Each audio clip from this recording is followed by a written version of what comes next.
Well, hey y'all, and welcome to the Hillbilly Chicken Ranch. I am Susan, your hostess. We are doing hashtag freezer cleanout 24. Y'all can see I've made a lot of progress in this freezer, y'all. We now have more meat in here, and we have moved things around. Let me go down here. We got a lot of purple whole peas. We got some powder peas down there. I have reworked all of our seeds. I've got them listed 1, 2, and 3, and I've got listed on the outside of the package what is in each package, so it makes it easier for me to find things. We've got some popsicles in here and some various other things down there. So what are we going to do today? We're going to do hashtag 1896 Fannie Farmer Recipes. I'm going to pull out some hamburger. Well, y'all, garden season is in full swing here at the Hillbilly Chicken Ranch. Y'all probably watched a lot of gardening last week, but I wanted to come back into our open collaborations. This is hashtag freezer cleanout 24, hosted by me. It began in January. It will end December the 30th, and we will have a summary video somewhere around January 2nd of 2025. And I'm doing a Fannie Farmer recipe. Hashtag 1896 Fannie Farmer Recipes is hosted by Luann's Kitchen and myself. I'm super excited about this one because Fannie Farmer is the one that created the modern terminology that we use today in our kitchens. Our measurements, our cooking times, and our temperatures on our ovens. Before 1896, it was just kind of a general idea recipe written out in a paragraph, and you had to kind of figure out measurements and everything else if you weren't following somebody that had already made the recipe. So, and before 1896, a lot of homes had cooks that they hired in, so a lot of women did not know how to cook themselves. So when Fannie Farmer came along, she wrote a book called the Boston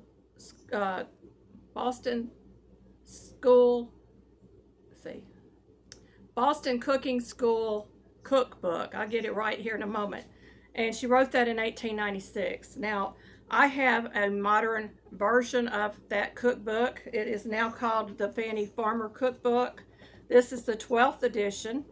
There's many editions and versions online that you can purchase if you want to, or you can go to Pinterest and pull some recipes, or you can also go to the Internet Archives and found the original Boston Cooking School Cookbook by Fannie Farmer. Now, this recipe book is quite thick, and it has just about everything a cook could want, and it is all from scratch cooking. So we're going to get into this recipe here in a moment, but I wanted to give you a little bit of history about her and what's going on here.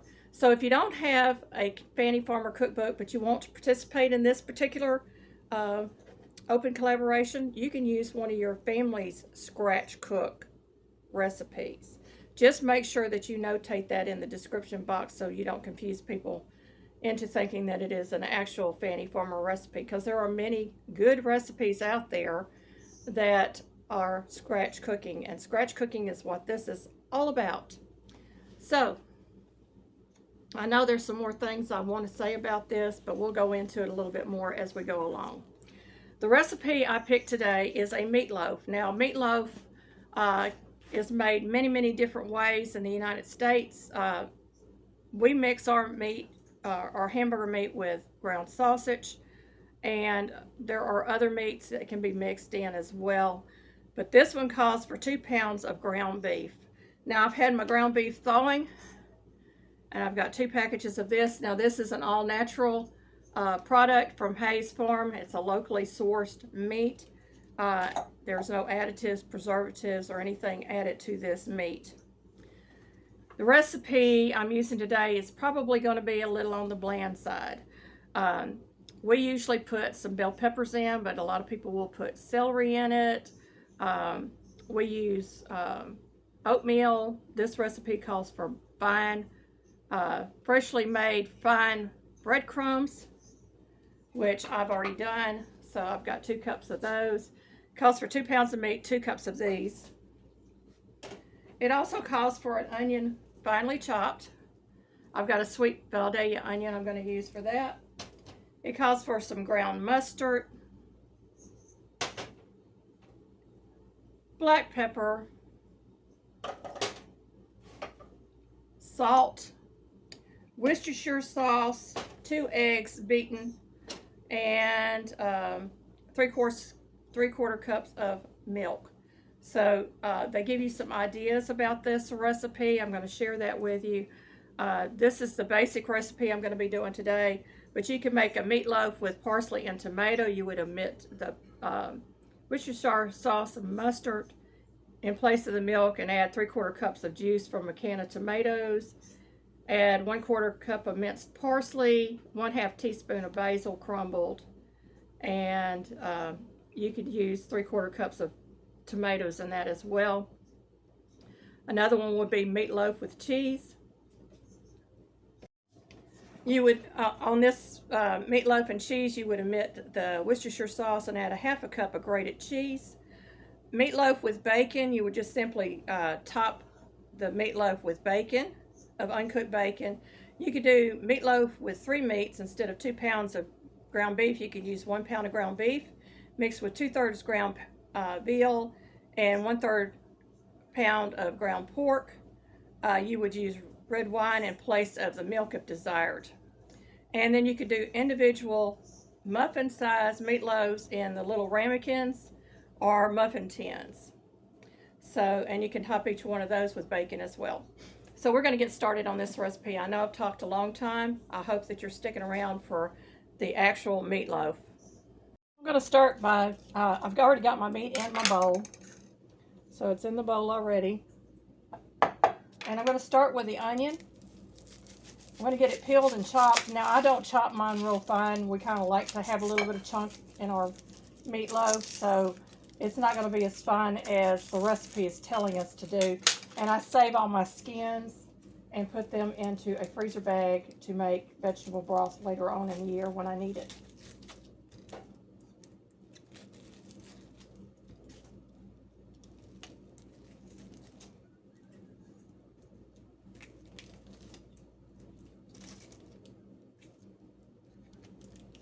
Now you can use white onions, yellow onions, whatever onions you have available. Red onions is really a salad onion. I'm going to cut through the root, but I'm going to leave the root on because I don't want to cry. And so if you do that, you won't be crying as much. So we're just going to slice it this way, and then we're going to chop it up. This is really the easiest way I know to cut an onion.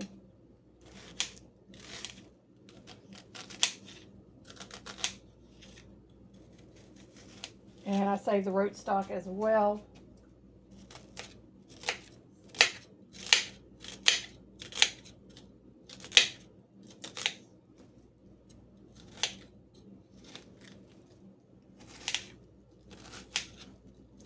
Now the recipe doesn't say what size onion. It just says an onion chopped fine. So if you don't like onion, you could use a small onion. You could use powdered onion. But you want the equivalent of 1 onion. I'm going to go ahead and put that into my bowl. And we're going to move on to our next ingredients.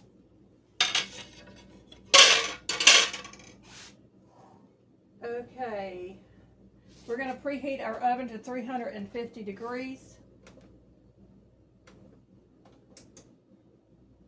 And it says butter a loaf pan. Well, I'm not going to butter a loaf pan. I'm going to actually use it into a cast iron skillet.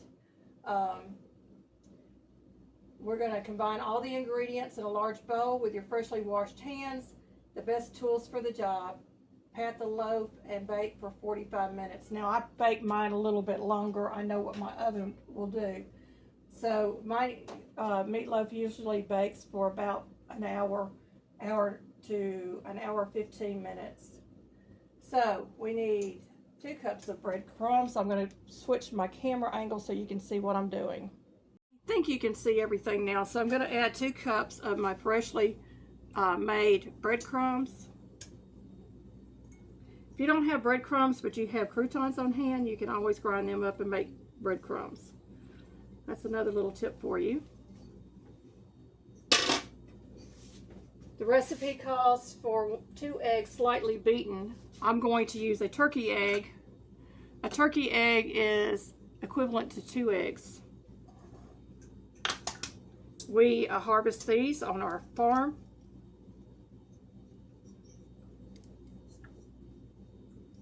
And they're also a little tougher to crack. They got a larger yolk. Let me get a fork and we'll get that whipped up.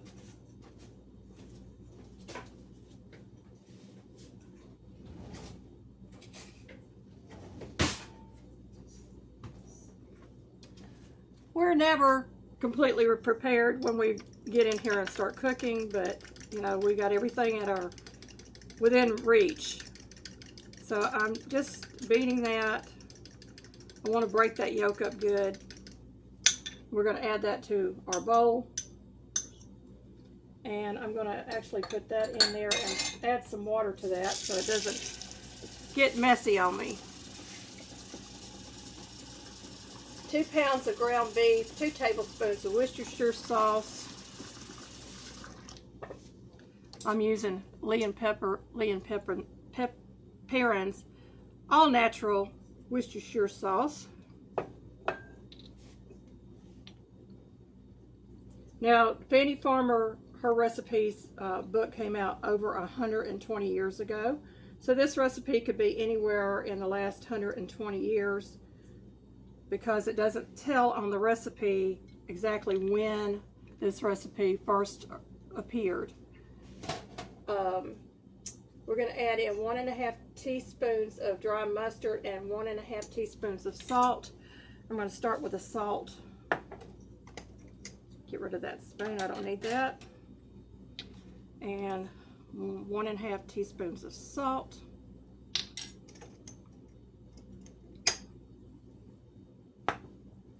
One and a half teaspoons of ground mustard. And I'm going to actually be a little generous on that because I want a little bit of flavor in this. I don't need this spoon anymore. I need a ½ teaspoon of black pepper.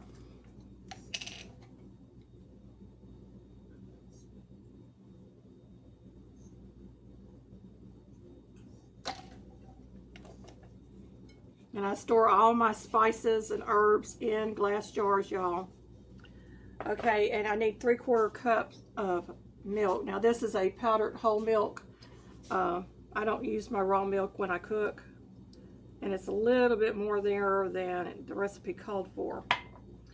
Now, your best tools are clean hands. And so if you don't like messing with meat, you may want to skip this part of the video. But you're going to go in here with your hands and start combining all of this. And if I need a little more milk, I've got it made up.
You want to mix until it's completely combined.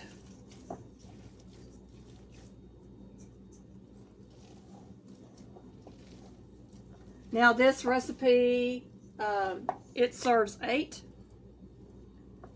So it will have you a few meals if you're like my husband and I, it's just the 2 of us. I usually take my meatloaf and make it into patties and make them into freezer meals that are convenient for us to just heat and serve.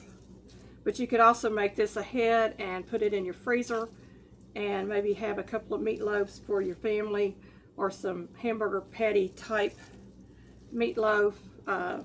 Patties are ready to go, and all you have to do is cook it.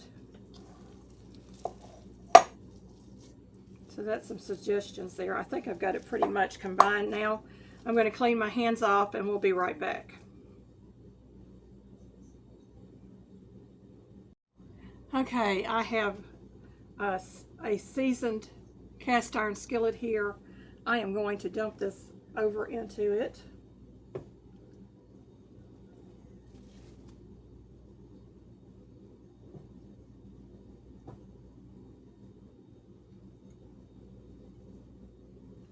Get rid of my bowl.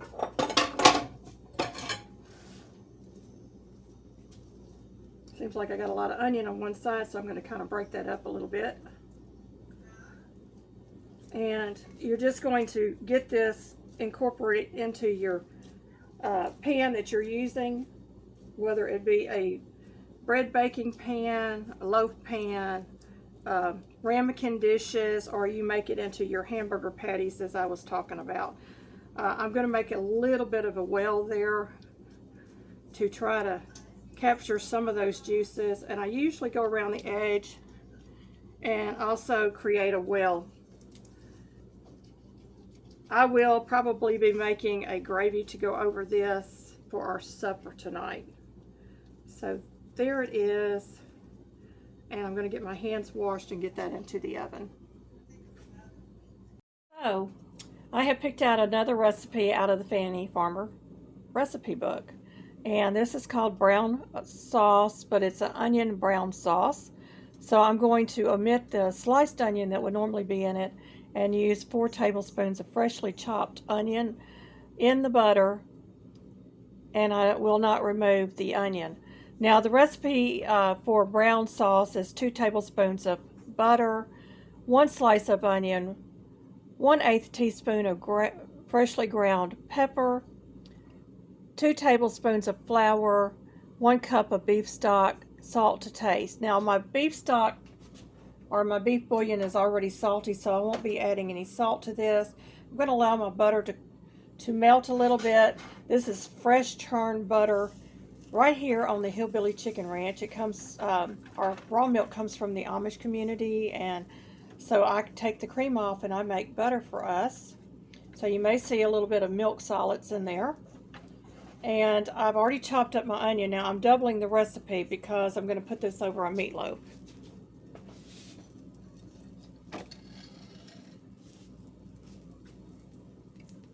So I'm going to go ahead and get my onion in there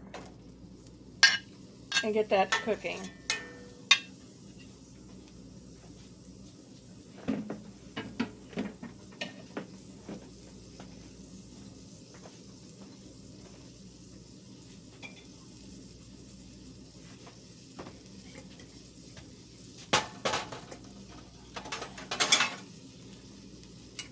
And my stove seems to lean back a little bit, so I'm going to move my onion down into that butter and get it moving around and get it sauteed.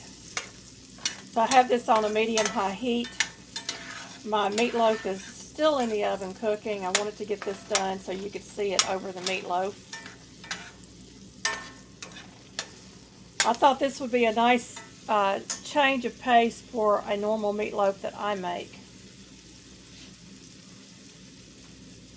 My meatloaf is looking good. I'm going to let these onions sweat a little bit, get a little bit translucent. We're going to add our flour in. We're going to do like a roux. So these are just about where I want them to be. And your butter can brown a little bit, that's fine. I'm using some AP flour. And I'm not going to really measure, I'm just going to sprinkle until I think I have enough in there. And we're just going to stir that around and make it into a roux. So it needs just a little bit more, I think.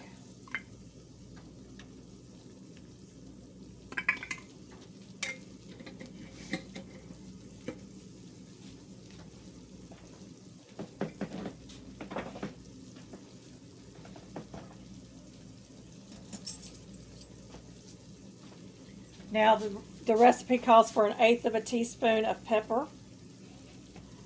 I got out my just a tad spoon because I think it's a fun spoon to use. And we're just going to sprinkle some of that in there. And I made a mess all over my stove with pepper. That's okay. We'll clean that up in a little bit. So we're going to stir this around and allow it to cook for a minute or two. Your flour is going to start to brown. You're going to see it start to brown in the skillet.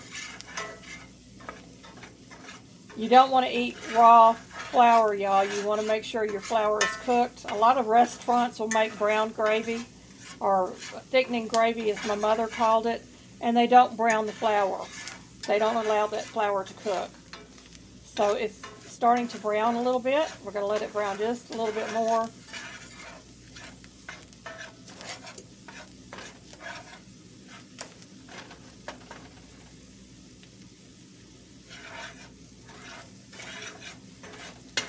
Okay, now we're going to pour in our magic stuff.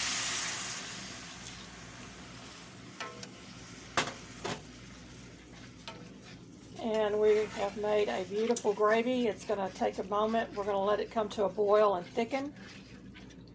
Y'all can see I got a little bit of that bouillon still in the cup. I can't get it all out. We're going to allow that to cook for just a moment.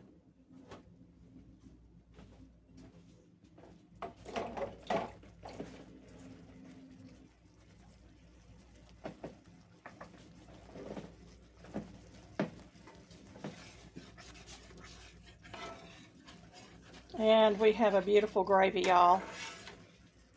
This is just a lovely, lovely gravy.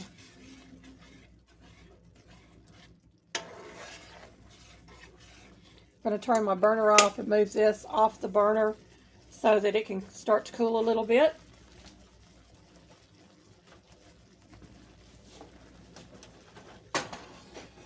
And my meatloaf should be about ready to come out of the oven.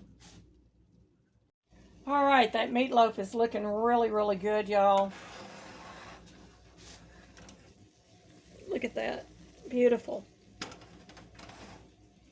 Now I'm going to take my skillet of gravy and I'm just going to pour it over the top.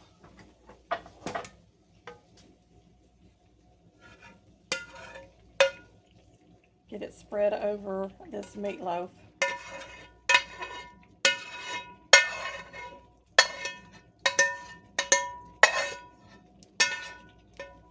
Okay. Doesn't that look fabulous, y'all? Look at that. I can't hold it up to the camera, so hang on. Look at that. Doesn't that look great? Oh my goodness. It's got a little bit of grease on it from the actual meatloaf itself, but it's going to settle down and it's going to be so, so tasty. We're going to take a little bite of this, but this is going to be our supper tonight.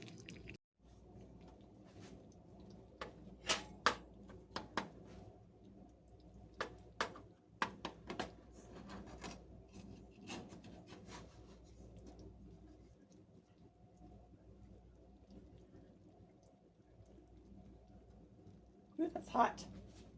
I'm going to grab a little bit of that gravy.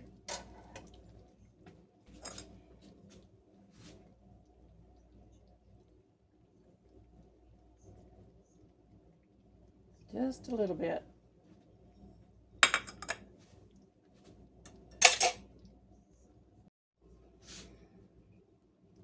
So we have done a hashtag 1896 Fannie Farmer recipe. Actually, we've done two of her recipes today. This is a meatloaf, and then the gravy is called an onion brown sauce. And I'm going to give it a little taste to let you know what I think about it. Now, it's still hot, y'all. It's still steaming hot.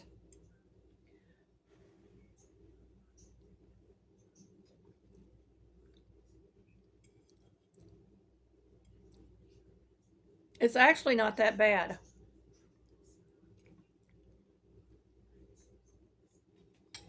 I think the gravy added that extra layer that it needed, and it will be a fantastic addition to your kitchen and to your recipes. So I hope that you wrote everything down. You know it's good when I go for the third bite. So the first recipe is found on page 165 and 166, and the second recipe is on page 269. Meatloaf is a hearty family meal susceptible to many variations. The second day, slice it then to make sandwiches on rye bread with sweet pickles. Yum, yum. So I hope that you will try these recipes out. And in the meantime, you're cleaning out your freezer too. So it's 2 wins in 1. Hashtag freezer tag. Hashtag freezer clean out 24 and hashtag 1896 Fannie Farmer Recipes. All the information will be in the description box along with the playlist. Please go by and check them out. Check out all the wonderful additions to this. We thank you very much for watching, and may you be fully blessed.